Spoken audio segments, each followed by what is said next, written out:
based in Tuam, and I'm just here today to show you how to do printmaking at home using some readily found materials. So you can do printmaking with you know, just sort of like poster paint, and you can just spread it out with a brush, or else you can actually use this kind of printmaking ink, which I love using actually, which you can get in most art shops.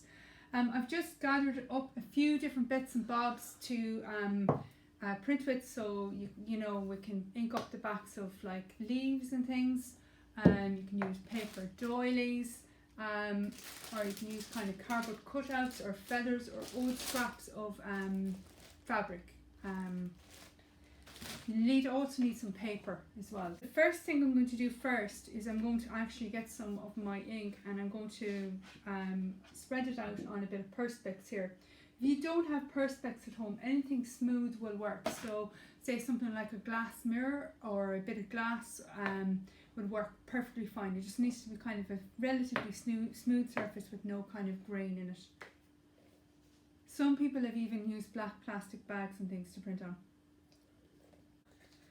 The first thing me and Emily are going to do is we're going to spread this ink out onto the smooth surface. What a funny sound.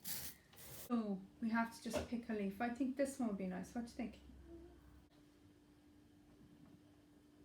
If you have newspaper, it's really handy for this as well. Actually, we don't have any newspaper in our house, unfortunately, but... Because we used it up.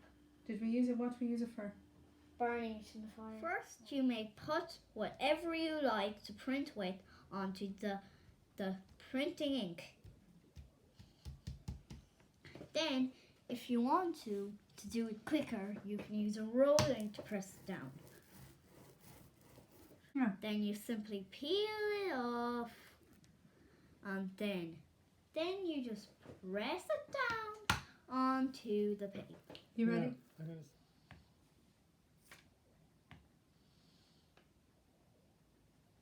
Peel, peel, peel. Peel, peel, peel. Here you have to do loads of peeling. Peel as much as you can if you want to get all of them off. And now, look what we made. And if you want to, you can make whatever design you want. Choose whatever you need to print. You can also use things like Lego blocks to maybe create a design. We're going to try and make a face. Now, when you're trying to make a design with printing, you have to think about it first.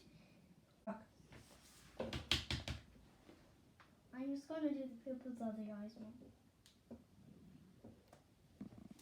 now you have to smile. It will have to be a cat smile now, because I made a little mistake. So not everybody has printing ink at home or rollers, so I'm just going to show you a very simple process you can use with just ordinary kind of poster paint. So I covered my fern with a bit of poster paint.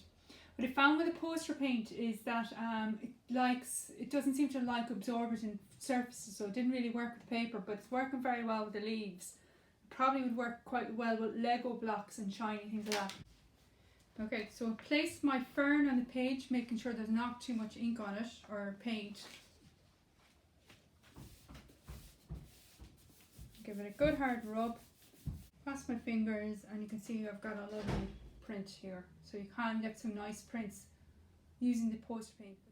Sometimes, if you're not entirely happy with your print, you can actually just grab your paints, pens, pencils, and work back into it and give it a bit more form. And it can really produce something that's really quite exciting.